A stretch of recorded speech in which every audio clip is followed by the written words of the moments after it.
Each of us in prison has hurt people. When you harm another person, you damage your own soul in equal measure.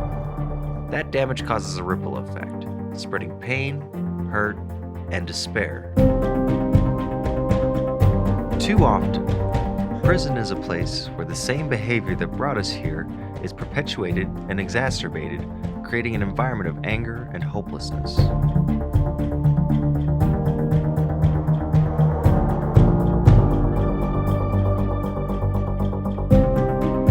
Is there a better way?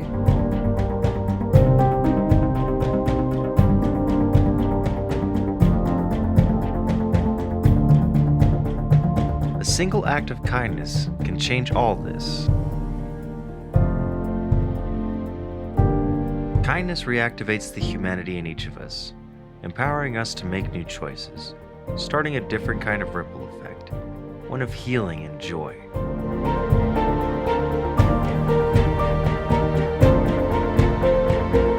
This change can start inside the prison walls.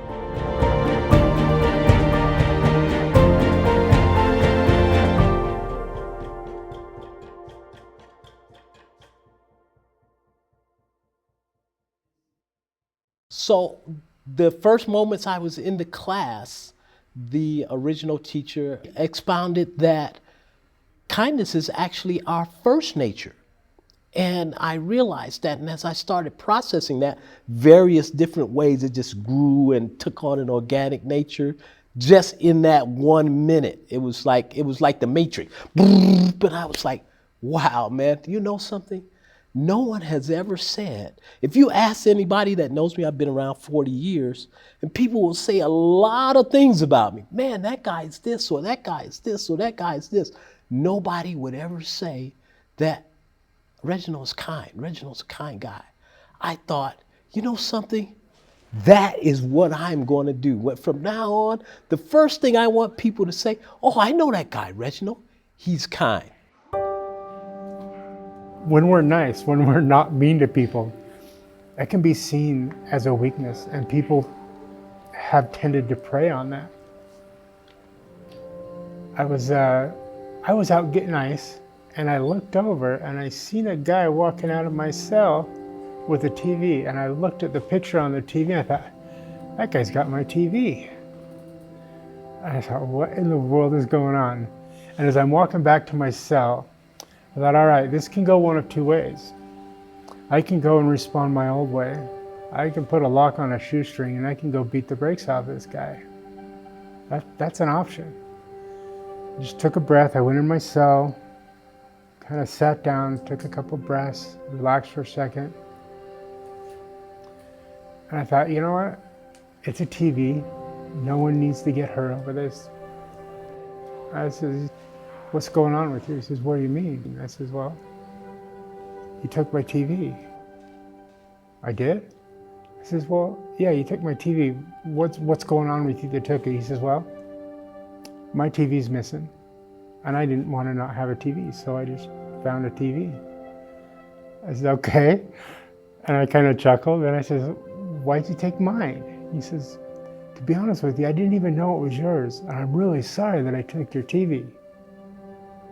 And he kind of gets a little choked up, and he's just apologizing. I says, it's all right. Thanks for having a conversation. Thanks for talking to me. Thanks for trying to understand what's going on. And other people are realizing that there just might be a different way to do things than we're taught, than what we learn over here by the environment that we're in. Maybe there's another way to do things. Maybe it's not always about just hurting someone first. Maybe we can start with understanding.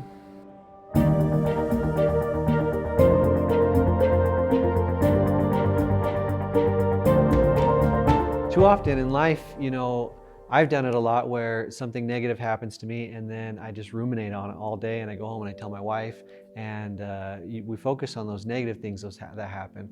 And I don't think we do that enough with the positive things that happen. If something positive or something kind happens to us, too often instead of helping it live on, we just move on. So one of the initiatives we have is we have these coins, kindness coins we call them. And the purpose of the kindness coins is to take a minute to stop, celebrate, and recognize kind things happening around you. And so we give the coins out and we use them in our programs in businesses and schools and all over the place.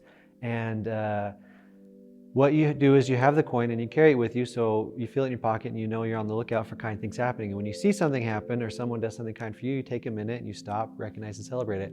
You give them the coin, you say, what you did was very kind, I appreciate that. I just want to, thank you for that and give you this kindness coin. Now the coin is not yours to keep, it's yours to give away. It was never mine to keep, it was always mine to give away. And they pass on and people can scan a QR code on the back and share stories, and we can see where they've traveled. I was talking earlier and we've seen them as far as South Korea. We're down in South America, people have passed these coins on. And it's a really fun way to spread it. When we were first talking here with the Utah State Prison about the program and what we could do in the classes, we brought up the coins and how we thought that'd be a good thing for the inmates and students we have here to pass around. The idea got shut down because the coins we have are metal, and we tried to figure out what we could do. Should we make them out of wood? Should we make them out of plastic? Or what could we do instead? And it gave birth to the Caught Being Kind cards we have. The kindness cards are more than just a card. They're an acknowledgement and celebration of what some other person is seeing you doing. And they carry the cards with them, and whenever they see an act of kindness happening or someone does something kind for them, they write their name on the back and then the name of the person they're giving it to. And they take a minute and they stop, recognize, and celebrate. So they've got the cards, they celebrate a moment, and they share the card with somebody else. So the kindness cards are the same as the concept of kindness, but they're in a paper form. The kindness cards are a way for us to celebrate when we see someone doing something kind. You get a lot of thank yous and appreciations, but to receive the card, I guess it goes back to, it's like I got the card and I'm like, that's really cool. Like someone took the time to write my name on it, write their name on it, and come find me and say, hey, I appreciate what you did. So thank yous are great, but the card was just, again, like another step, where it's like, it was almost kind of like a prize, like, I got this. Like I did something enough to where someone thought enough to do it for me. And so the immediate emotion was just kind of like a surprise and like, this is really cool. And that was really kind. It's a higher level of acknowledgement of like, you are appreciated. The first one I ever received was from somebody named Laurie Homer. And she gave me a kindness card because she had spilled candy on the floor and I swept it up for her. And that was the first kindness card that I ever received. And I still have that kindness card actually. And she also wrote a little letter next to it saying, I caught you being kind. Thank you so much for cleaning up my mess. And I still have that as well. That really, I didn't really get to know her very well, but that kindness card made a whole difference. It brought joy to my life, and I was able to really reach out and be kind to others after that. That encouraged me to be kind.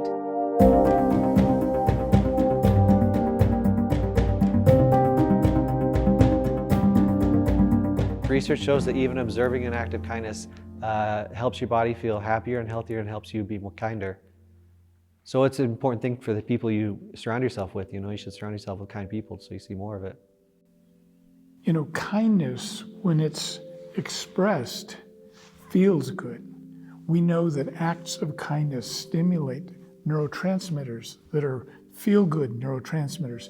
Probably the most important are dopamine and oxytocin. Anytime that you do an act of kindness, we know that there's a burst of oxytocin that happens. Kindness is a little bit like the marketing that was done for Lay's potato chips.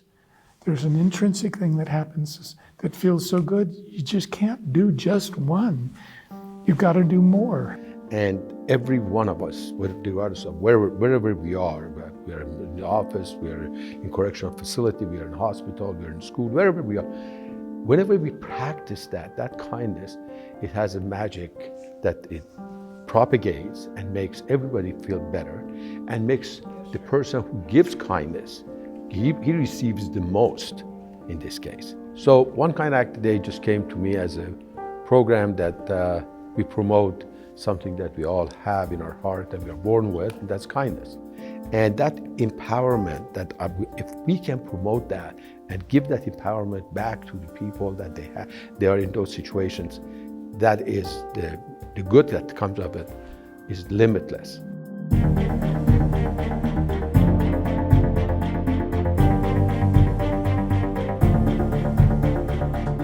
My son was dealing with some difficulties in school, and I wanted him to be like, look, like I'm trying to do things different. You know what I mean? It's all right to be kind. It's all right to be nice. You know what I mean? And in order for me to teach my son that, I got to lead by example. And when someone who's been receiving cards receives at least 10 cards, they take them and they turn them into us with an address of someone in the community they can contact. And we take the address and we write a form letter, and we send that form letter along with one of our kindness coins that we have in a little shadow box. And we send that to the family, mentor, friend, whoever, and say so-and-so has been recognized for being kind by their peers, and we want to commemorate that and the steps that they're making, and we send that to someone in the community. So the first time I got 10 cards, they said that I could give it to them, and they're gonna send a letter and a token to whoever I wanted. But at the time when he got it, man, he thought it was the coolest thing. And my wife reads the letter to my son, and it's saying that I'm leading by example in prison. You know what I mean? I'm doing kind acts. Man, my son thought that was so cool. He has this little token of one kind act, and he carries it around with him everywhere. So Pate has been involved in the Kindness Matters class. And then just by me giving him kindness cards, expressing kindness to him, that helped me see the other ones in a different way. That, oh, they're expressing kindness amongst each other. Oh, they got some kindness things happening that I had not been seeing because I hadn't been looking, because the only thing I was thinking about, oh man, these guys, just their whole existence is to bring collateral damage to my life. And that wasn't the way it is at all. Man, I've been doing things wrong my whole life. I've never had to be responsible or accountable for my actions. Like my son, he humbles me. He makes me want to be the man I've always wanted to be, the dad that he deserves. If kindness has this potential inside prison walls, empowering hardened criminals to transform their lives, what impact will it have on the community? I heard the story from one of the women, and she said, my daughter brought in the coin for show and tell to her school and said, I just got this from my mom. She's in prison, but she's been recognized as being kind. And she said it was really meaningful to me because when my mom is home, she's not very nice, and sometimes she does drugs, and she's got struggles, but she's making these changes, and she's been recognized by people around her for being kind. And we got this coin, and I can see these steps my mom was taking, and she was proud of her mom, and took a minute to explain that to all of her classmates about what was going on, and just these beautiful experiences people have been having with this, these ripple effects that aren't just happening here in the prison, but going out into the community with the families and with their mentors and friends. I think that when my kids are seeing that their mom is being kind in a place so dark, I think that helps them to be kind to their friends at school. It helps them to be kind to each other at home.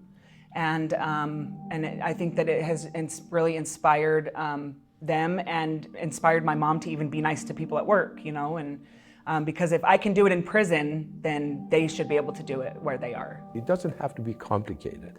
Kindness is an attitude. It's the power that you practice. And I truly believe that we all walk with that. It's innate, it's inside all of us. And I think I go back again to the reality that kindness is something that it breaks barriers, it opens doors. And then it is something that makes not only the receivers feel good, but the giver as well. That's what I'm talking about. I mean, you can never really go wrong with being kind. It doesn't hurt anything to be kind. And I mean, I feel like with myself, being kind to people allows people to know that they can come to me for things. And when I've been kind to people, typically they're kind back. So often the competitive world we're in, it's unusual for someone to go really out of their way to be kind. Now, it happens all the time if we're looking for it. And sometimes it's restricted to certain people. That is, I'll be kind to these people, but not to these people over here. Real kindness sees value in every person. And now instead of people coming and preying on me for being kind to that kid, they're coming to me and saying, hey, I want to do that too. Can you show me how? I want to be kinder. I don't want to be violent. I don't want to hurt people. And I'm having this disagreement. How did you do what you did so I can do the same? It's a snowball effect. It really is a snowball effect. Kindness is the hero's journey. It is absolutely the hero's journey because you start out not knowing anything. But when we get to the kindness matters and we start injecting that mindset and that skill set of kindness, then at that point we learn and we start doing things that really matter to us, the things that matter most, like being kind to others regardless of what the outcome is. I would be doing an injustice to the individuals that I kick it with and to my community if I didn't step up and help these individuals want better for themselves, you know? Teaching them that it's okay to do things differently. Go to programming, you know? Get an education and be kind. Kindness has the power to change the world, and it can start with just one kind act a day.